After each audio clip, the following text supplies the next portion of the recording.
Welcome to San Joaquin Spotlight, a public affairs program featuring conversations about life in the central San Joaquin Valley. I'm your host, Sevag Tateosian. This program is brought to you in partnership between KFSR 90.7 FM and CMAC, Fresno. Today our guest is John Shore. He's the executive director of an organization called the Community Housing Council of Fresno. John, welcome to the program. Well, thank you for having me, Sevag. Your organization is called Community Housing Council of Fresno. Is it Fresno City or County? We serve basically Fresno County, and we turn nobody away. Anybody that can use our services is welcome, but we're approved by HUD to do work within Fresno County. When you say you're approved by HUD to do work in Fresno County, is that a benefit to your organization? Absolutely, because once you get HUD endorsing your programs, then that allows you to actually apply for grants from the federal government to sustain your organization. Speaking of programs, let's talk a little bit about what your organization does. Well, Sevag, back when we started in 1994, our organization was all about moving people into homes, helping them qualify to buy their first home. And we did that actually without an office. We just got together and would hold events. And as we got into the housing market slump in the mid last decade, we had to shift our focus a little bit to helping those people who had already bought but were struggling with their house payments. So we got involved with a program called the National Foreclosure Mitigation Counseling Program. And right now the majority of our work is spent helping people stay in their homes. In addition to, we still do the first-time homebuyer classes, but in addition we also do financial literacy, which is basically helping people get their credit ready so that they can qualify for a home. We're all about home ownership. That's why it's called the Community Housing Council. I want to take you back to when this organization was started. How did you determine that there's a need for such an organization, and how do you go about starting one like this? Well, it's an interesting concept because every Friday, the first Friday of every month back in the mid-90s, a bunch of people would get together down at City Hall for a meeting, and we talked about the importance of people buying homes, and it's good for them, it's good for the economy. There were realtors involved, there were loan agents involved, there were title people. We had a gentleman there from Fannie Mae, we had somebody there from HUD, we had somebody there from VA. So there were a lot of important people realizing the need, but it took us until about 2003 before we kind of got organized and formed a nonprofit and talked about then opening up an office. 94 was a while back. Were things different in Fresno then? Yes, things were quite a bit different. Lending was not what it is today, and I was in the lending business, so it was pretty easy for a first-time home buyer to go out and get a loan. We didn't have credit scores quite as significant as they are now. If somebody had derogatory credit, it seemed like it was easier to clean it up because you weren't trying to get that score up there. You were just looking at getting some of that derogatory in their past. Something that comes up with first-time home buyers a lot is letters called FHA. What is FHA? How does it work? And how will that benefit someone like me or a first-time home buyer? It's interesting because FHA stands for the Federal Housing Administration. It's a branch of the government that is part of HUD. And they came about in the 30s after the Great Depression to help people buy homes.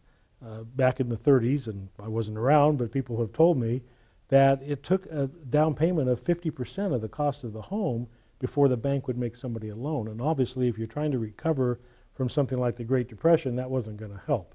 So the government came out with the FHA guaranteed program, which is a small down payment. Right now it's at 3.5%. It's been less, and there was even talk during the Bush administration that they would do away with the down payment or maybe even lower it to 1%. Wow. But it's probably good that didn't happen in light of what we know now.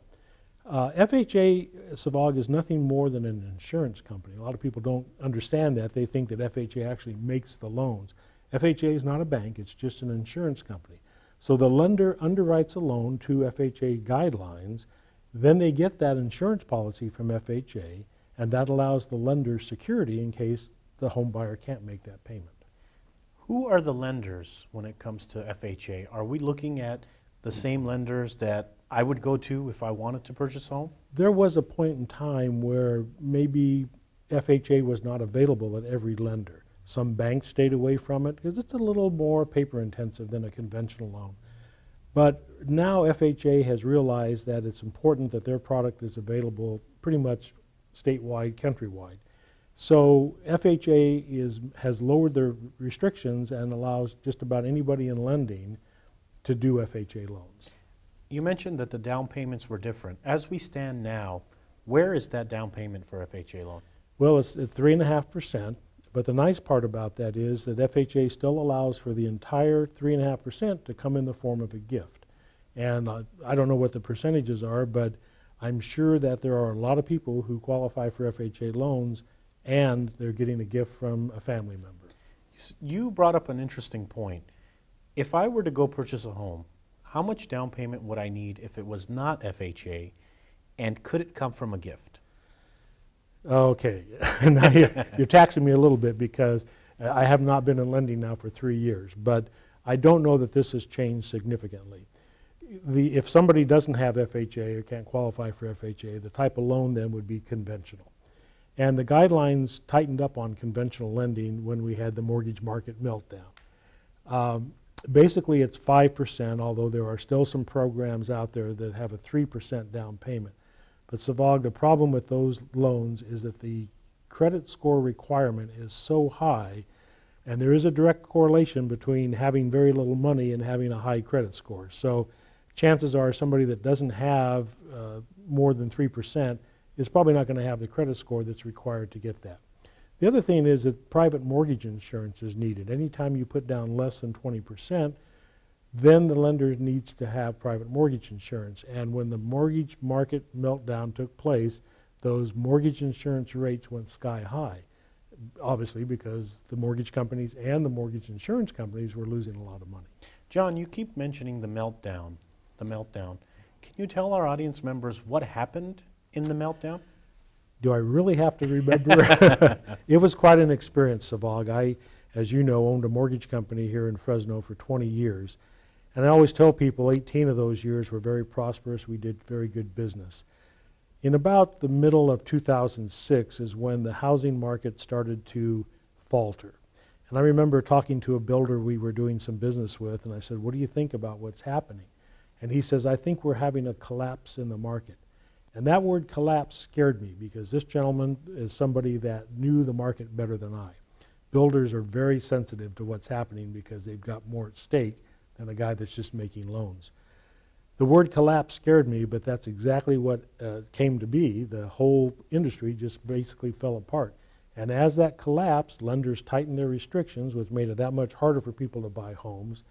Values plummeted, so people didn't want to buy homes, nor did they want to sell a home and take a loss. And then people got behind on their payments, and everything just went haywire. What were you thinking at that time? You mentioned, John, that you were involved in the mortgage world at that time. What were you thinking? Well, I was thinking, I wonder how long this is going to last, because in my 25-year of being in the mortgage industry, I had been through downturns before. The real estate goes in cycles, and usually it's about a 7-year cycle. So as the business kind of tapered off, I thought, okay, we're in for maybe 12 to 18 months of slow business. I had saved my pennies as I made them, so I felt like I could survive that particular part of the economy. But after about 3 years of seeing continual losses, I was forced to close my company, and I probably should have done it 2 years earlier with that 20/20 hindsight that I have now. It was a rough time for a lot of people, and the mortgage industry will never be the same again. And my friends who are still in it are envious of me because I've got out of it. It's a tough business to be in right now. Today, the market is much different. Properties that are below $100,000, as you know, are being sold very fast. Talk about what we're seeing. Well, the good news is that we have a little more inventory today than we did 6 months ago. That was a real problem. 6 months ago, there were very few houses that were available for sale. And in fact, in Fresno, MLS, it was around 600 homes. And normally that number is more like 4,000, so you can see how small the inventory was. Not only were there only about 600 homes, but probably only about 200 of those 600 were available for financing, because lenders do not want to put loans on homes that are not in good condition. And that's where a lot of first-time home buyers find out that they really can't buy a fixer-upper, that they need to buy a home that is health and safety safe, because that's what the lender wants them to be in. So if I'm a first-time home buyer out there and I'm looking for properties, I need to be looking for them in good shape? Yes, and this is where the work that we do comes into play. We have a first-time home buyers class where we talk to the home buyer and set his expectations. Let him know that, this is what it takes to get a loan. You can't buy every house that you see because of the condition. And certainly because you have great credit doesn't mean you're going to qualify.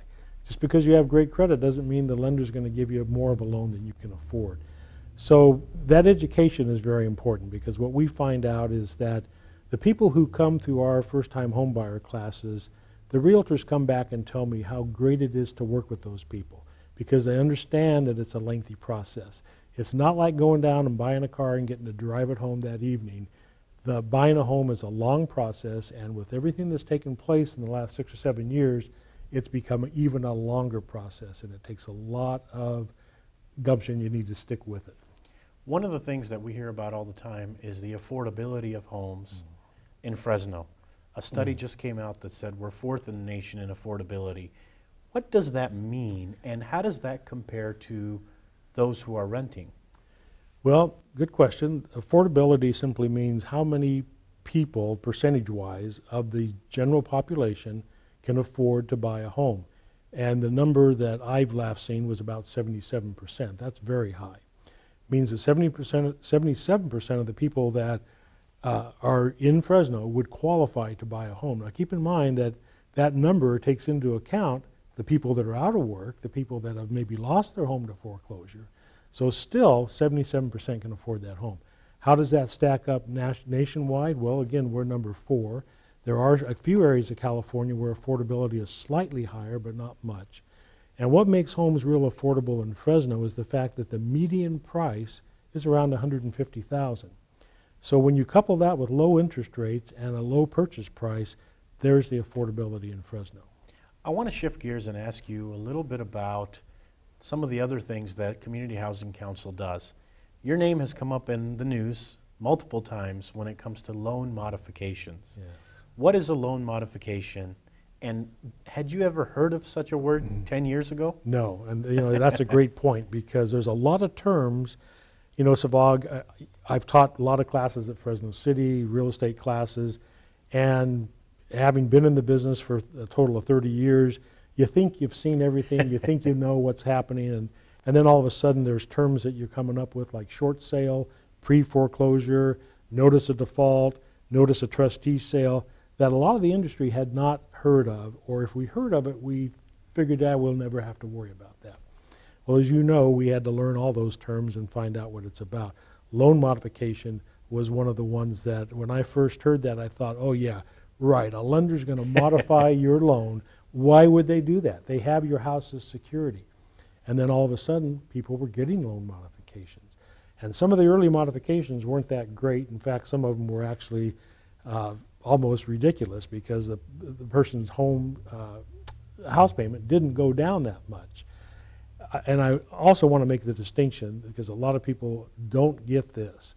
A loan modification is taking your existing loan and modifying it so you can afford the payment.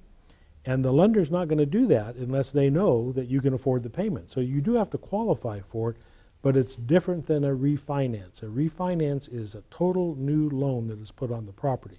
It means they have to record a new deed of trust.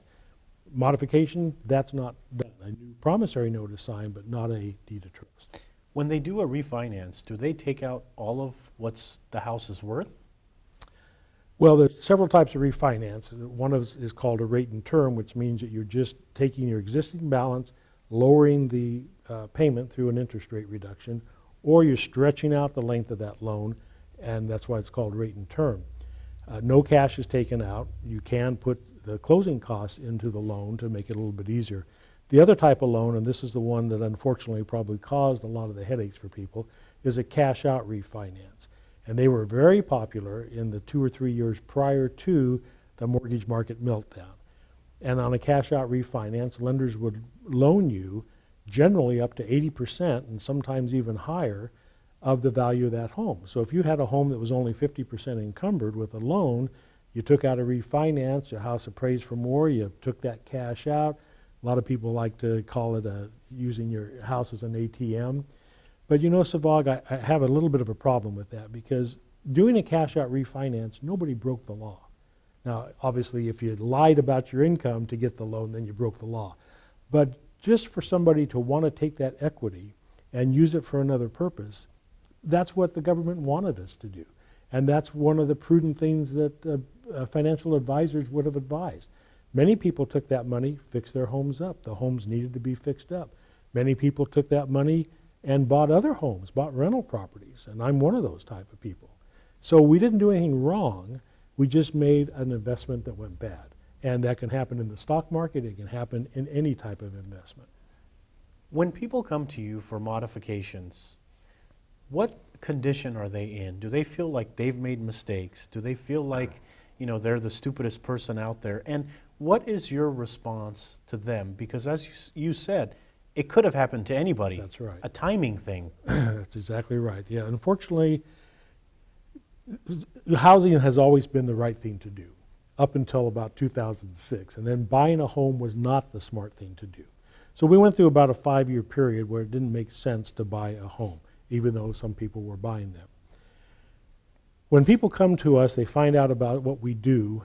We hold a weekly class called a Foreclosure Education Orientation class. And I'll tell you an interesting story. When I first went to work there, one of the major TV stations called and said, hey, we'd like to come out and take some pictures of your foreclosure class. And you know the power of TV, obviously. So I thought, what a great thing that they're going to come out and take pictures. So I went into the class and told everybody, hey, the TV station is going to be here pretty quick with their cameras. Several people got up to leave. They did not want to be on camera. And then it hit home that, yeah, these people are embarrassed. They don't want to be publicized. Some people own businesses still, didn't want their customers thinking that they were struggling.